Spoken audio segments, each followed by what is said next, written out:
pumipigil. Tataya lahat, hindi magtitipid. Gagawin ang dapat kong gawin.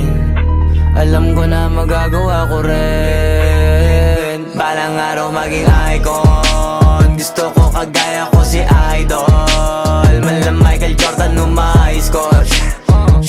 Kilalang magaling pagdating sa ring. Balang araw maging icon. Gusto ko kagaya ko si Idol. Kaya yung tiyaga ko tina-times 4. Rat-rat lagi parang rifle. Wag na wag ka kakagat sa fake. Iwas ka sa foul. Wag kang makampante, ingat sa galaw. Wag puro atake, aralin dumipensa. Minsan din depende yan kung paano ka pumwersa. Minsan kailangan pabay ng pasensya.